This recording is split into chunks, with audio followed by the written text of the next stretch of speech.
Alright, so I thought I'd just make a quick video, just the 1.5-ton heat pump running.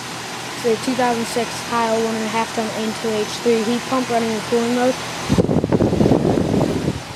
Hardly blows any air out, like I said in the other video, but this is just the 1.5-ton running. The 5-ton isn't.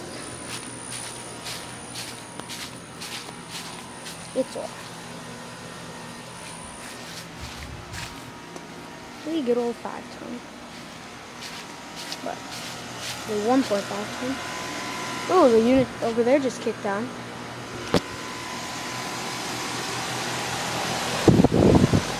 Model number N2H318 AK100. That is about outdoor temperature, and that's cold and sweaty. You hear it.